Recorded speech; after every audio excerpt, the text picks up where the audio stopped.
is up, YouTube? Welcome to my channel. I am Mr. Make Life Happen, and I hope you guys are having a super blessed day because life is so good.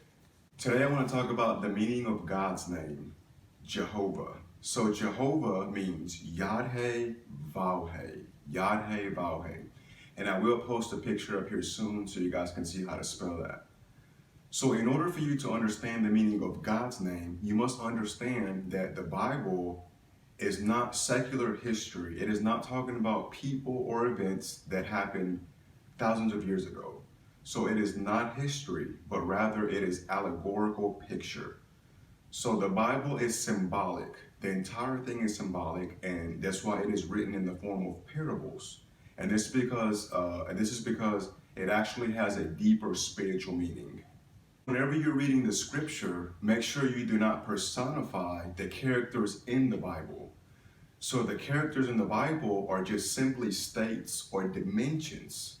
So you will play every part in the Bible. You will encounter and you will live every event in the Bible. Your life is going to parallel everything in scripture.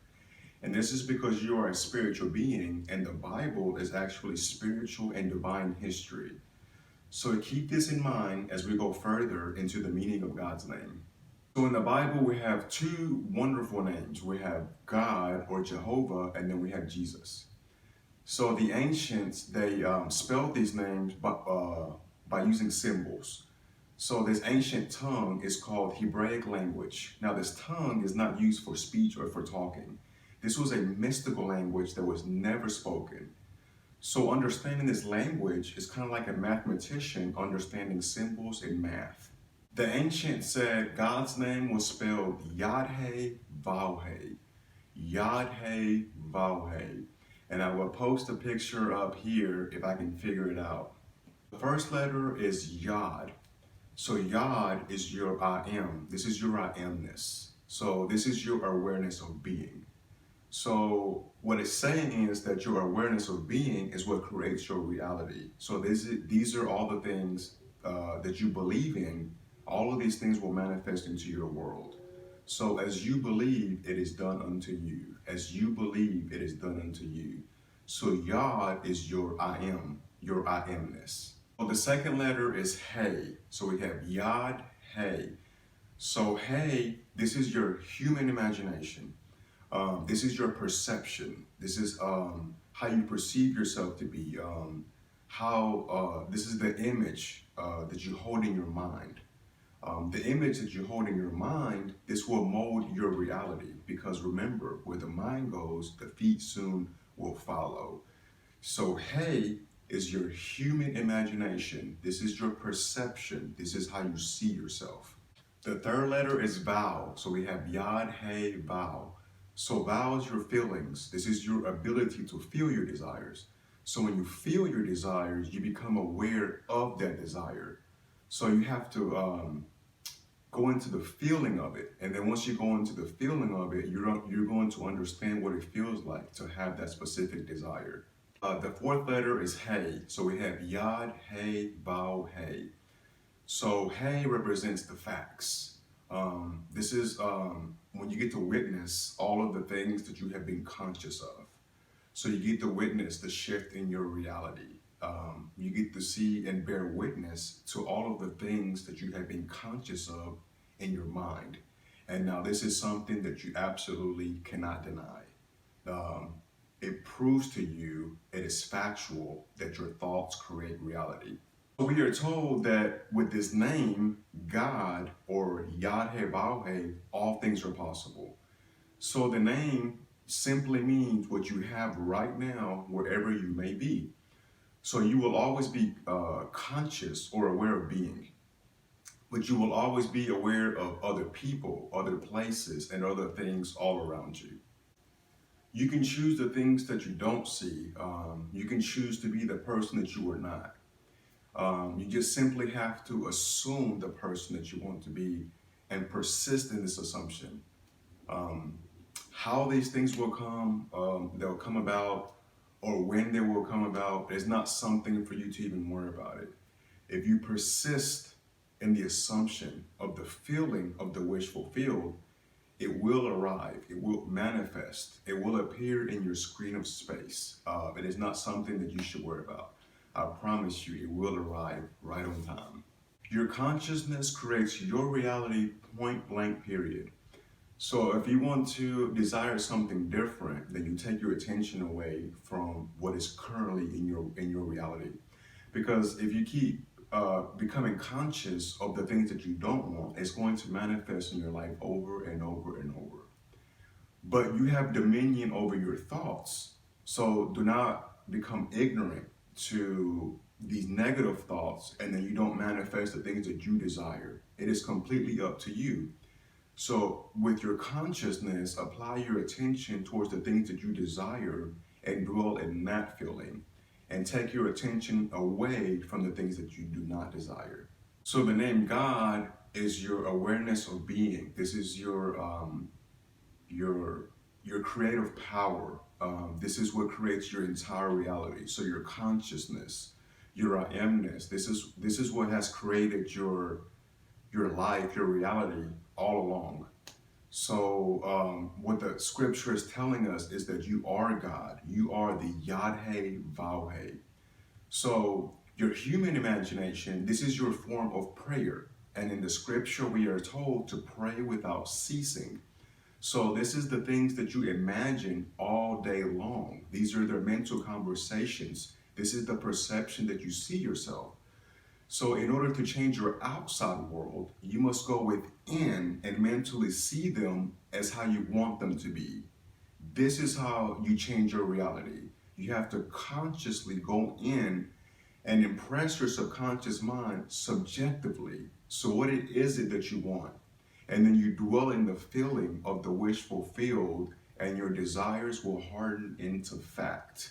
I promise you. The meaning to every biblical story is mental. It is not historical. So the entire Bible is a book of the mind. We are told to go into our prayer closet. This is the mind, and He will reward you openly. Now you will see evidence of all of these rewards, because remember, where the mind goes, the feet soon will follow. Where the mind goes, the feet soon will follow. We are all made in the image of God, and we're also told that we have dominion over the entire world. So dominion does not mean to dominate. It just simply means that you will manifest what you're conscious of. Things will be as you see them to be. So if you see things and perceive them from the outside world and become aware of that and dwell in that, then you manifest what you're conscious of. So to have dominion over something means you have to control your thoughts, your mental state over that. And that's what dominion means. It does not mean to dominate. Your experiences in life are going to be dictated and based on the concept that you hold of yourself. Now I'm talking about your inner conversations. What are you saying about yourself? Your mental diet. Are you talking bad about other people in your mind? What is your attitude like? What type of images, or how are you imagining yourself to be on a day-to-day basis? Now, when you change the concepts of yourself, then your actions change. And then when your actions change, then you actually get to live the life that you desire. But it starts with a desire. What are you being conscious of? Whatever you become conscious of, that's what's going to manifest into your reality. Now, in order for you to change your future and to manifest the things that you desire, you must feel right now what it would be like if you had your desire. So even if all the evidence denies your specific desires, so what? Persist in the assumption, and with faith, you will be led across a bridge of incidents, a series of events, and you will manifest what you desire. And I'm telling you from experience. So you can try this and try to disprove me, but you will know that once you try this consciously, you will understand that you are creating your own reality. Sometimes it may take a little while to become conscious of what we desire and assume our wish fulfilled. So if you've never had $1 million, how are you supposed to assume that you have $1 million? So the ancients, they understood that the best time to do this was right before bed. This is when you enter the theta state of mind. So what you do is right before bed, you want to arouse a sleepy state. For me, I usually count from 300 down to 0, or I usually just do breathe in 1, breathe out 2, breathe in 3, breathe out 4, and I do it to about the count of 10. And once my body's fully relaxed, then I go inwards mentally, and I start to use my human imagination right before bed. So what you want to do is you want to construct a scene that implies that you already have what you desire. So if you want $1,000,000, what do you want it for, and what are you going to do with it? So if you're going to buy a house, a car, and help your family, construct a scene that implies that you have already done those things. And then what you want to do is you also want to write it down. Write your desires down so then when you manifest them, you actually have evidence in the future. So whenever you're encountering a bad situation, you pull out your list and you look at all the things that you have actually manifested.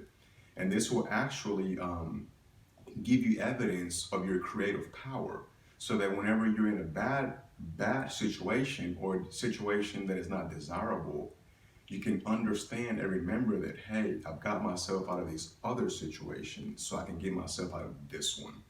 And this is why it's good to keep up with your manifestations, because they're like little seeds that you planted and they have now grown. So now that they have grown, you can see the visible evidence that your consciousness created your reality. The best way to manifest what you desire, the easiest way, is right before bed. Now, once you start to manifest certain things, you will not even know it happens until afterwards, because you won't see any signs. Remember, the signs always follow, they never proceed. So if you want, once you become the person you want to be, then you see the signs. And the thing is, it happens so naturally, and this will happen so organically that you think it was going to happen anyways. Now remember that you are God, and that God, He is your consciousness. So whenever you read the word God in the Bible, do not personify it, or you will lose the true meaning of it. So it says, with God all things are possible. So what this is saying is that with your human imagination or your consciousness, all things will be possible to you. Whenever you expand on the idea of your wish fulfilled and you meditate on it, something happens and it changes your mood and your feelings. And this is how you know you shifted states. And when you shift states from one to the other, you know you've done it correctly, and then there's nothing you have to do about it. So we are told, when you pray, consciousness, believe that you receive and you shall receive. So it's all about your consciousness and your mindset. If you don't believe that you can have it, you will not receive it. If you believe that you're going to have it and persist in this assumption, your faith will lead you across a series of events, and you will receive your specific desires. Whenever you believe that you are already the person that you want to be, you're praying successfully. There's nothing else that you have to do. Now at this point, something magical happens and it comes out of you, and you get to witness your creative power. You get to witness in your screen of space all the changes that you made. And this is when you know, this is when you would know, not believe, you will know that you are God, or Yad-He Vav-He. Thank you guys so much for watching. Stay tuned for my next video. All things are possible. All things are possible. Don't forget to hit the like button, subscribe, hit the bell icon, go out there and use your gifts and make life happen. Peace.